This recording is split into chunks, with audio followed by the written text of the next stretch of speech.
3D Poppy from Dreamworks Trolls Acrylic Nail Art Tutorial by Hotpinkzebrapolish.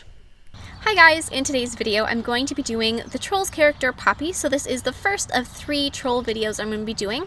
The other 2 are going to be Branch and the logo, and I'll put links to those in the description box below. They're all going to be uploaded today. This is just the first of the 3.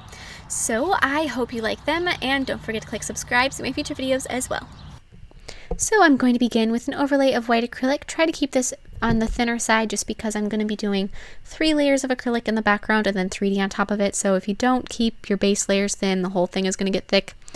So this first layer, like I said, is just white. I wanted to keep my background really quite plain just so that it didn't distract from Poppy. So just nice and white. And then I'm going to take a bead of clear acrylic and I'm going to dip it in this gorgeous shimmery white pigment that I have. And I'm just going to brush that down the nail. So that gives it almost an opalescence in the background. Once again, relatively simple, but it'll just make the design a little bit more feminine and girly and distinguish it from the troll background or from the branch background. And then I'm going to be encapsulating that pigment with another layer of clear acrylic. So this is the final layer in the background, but I just want to make sure that that pigment doesn't get filed away.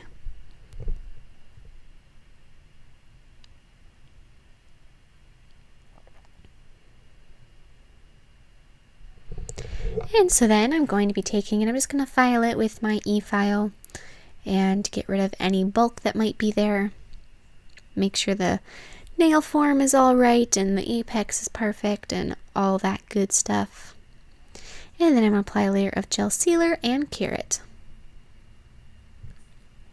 So now with a light pink acrylic, I'm going to be sculpting out the shape of Poppy's head and body. So I'm going to start with her head. And just gonna form that first. I was originally going to use my little 3D brush, and then I decided that this was a relatively big space and that would take me forever, and I switched to my larger brush. But then I'm going to go back to my 3D brush and I'm going to be doing her ears on the side. So I'm going to first lay them down, and then with the tip of the brush I'm going to sort of sculpt out the little shape of her ear because it's kind of like it's folded over a little bit, so you just want to sculpt out the little inner workings of the ear. And then start working on her body and keep her body a little thinner than her head is. We're going to be giving her some clothing, and so her body doesn't have to be as thick because that clothing is going to thicken it up. Plus you want her face to seem like it's the dominant feature on the nail anyway, and so you can make that a little thicker and a little more stand outish. And so I'm going to add her body, which is just a nice oval, and then add her legs below that. And she's kind of standing a little bit crooked, like she's leaning over a little bit, or maybe like she's swaying. And so make sure that her legs can show that. I'm going to add one hand or one arm that's sort of going over, and it's going to be sitting on her hip. And the other hand out to the side just a little bit like so. Or the other arm, not just the other hand. The arm too. Arm and hand. And so now I'm going to be adding some details to her face. I'm going to start by thickening up her cheeks a little bit with some more of that pink acrylic. And it was so funny, I just got this new pink polymer at, it was on clearance, and I was thinking, I feel like I need this. And then it was either that day or the next day when I went to do this design, I'm like, hey, that was so lucky. I got the exact perfect color. It was, I don't know, I find that to be a huge coincidence. But it worked out really well, and I hadn't had this color, so I'd have mixed it. And if you ever mixed acrylic polymers, I find it doesn't work very well. I mean, it does work, it just doesn't work, I don't know, it doesn't look the same. So then I'm going to take and I'm just going to be adding her nose, and I am using the same color that I used for her whole body. I'll change the color of pink later on with paint. I didn't have another color that I thought was going to be the right one, so I just decided I'd paint it and it'd work out that way. So now I'm going to be taking some blue acrylic and I'm going to be sculpting out her dress. So I'm going to start at the base of her dress and then sort of work my way up. Her dress is kind of like this wraparound style, so it kind of goes over one shoulder and then wraps around and buckles on the other side. So when you add the side that buckles, you're going to want to make sure that you leave a little ledge around it so it looks like it's overlapping on the rest of the dress and not like it's a perfectly smooth thing there.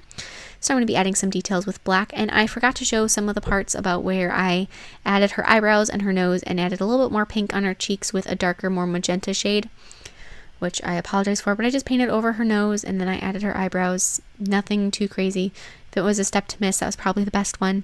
But then I'm also going to add some outlines with black, so I'm going to paint her eyes and then outline her nose and her eyebrows, add her smile, outline between her chin and her neck, and then do some outlining on her dress just a little bit in between her legs and in her ears.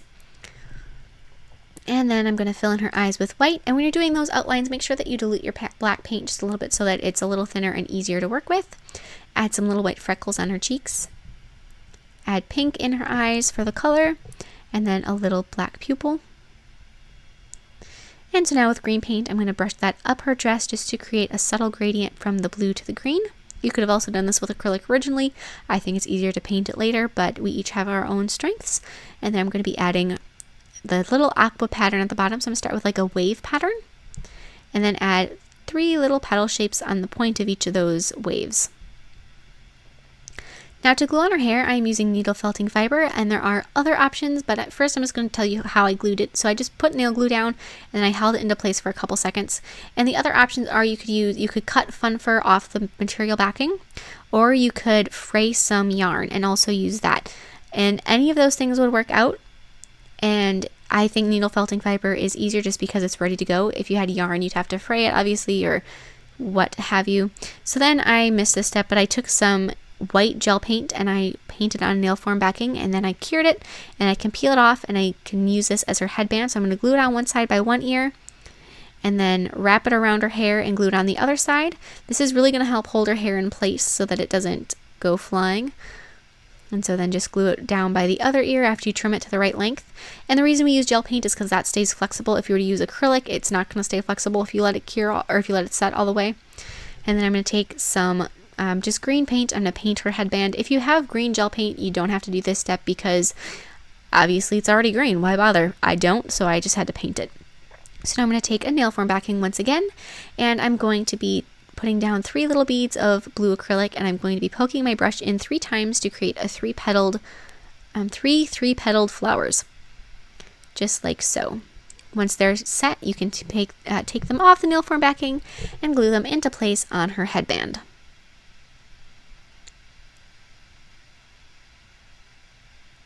And once again, I am just using nail glue.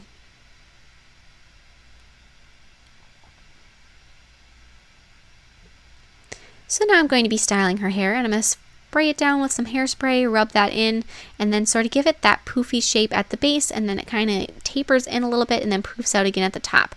So I'm just going to hold it with my fingers as that hairspray is drying, and I am using cheap Aquanet hairspray. I actually use Aquanet hairspray for all sorts of things. It's really helpful in body painting too. Little separate fun fact. But it's, like I said, it's inexpensive, and so you can just keep using it. So I'm going to take my tweezers, I'm going to kind of fan out the top of her hair a little bit, keep pressing that in. Otherwise, if you don't want to use hairspray, you could also use some spray starch, some fabric spray starch, or you could try using some diluted white glue and just brush that on. I think that would probably be the least desirable option, but if worse comes to worse, that would probably work as well. So then I also trimmed her hair just a little bit with my manicure scissors. Trimmed it on the sides, and a little bit of her hair kind of comes around her face like bangs. So then I didn't think my pink fiber was quite the right color, so I'm going to take some hair chalk and I'm just going to be darkening it. And hair chalk was really popular a few years ago, and I have a set that I barely even used, but it's essentially the exact same thing as chalk pastels. There's really no difference, so you can definitely use that. Otherwise, you could use just sidewalk chalk if it's the right color, or you could try washing over it with some paint, although I would probably, once again, use that as my last resort if your color wasn't quite right. And then you just have to put some matte top coat over her body and over her headband, but try to avoid her hair as much as possible, and you are all done. Thank you so much for watching. I hope you like this design, and don't forget to check out the other troll-themed videos, and I will see you in my next video. Bye!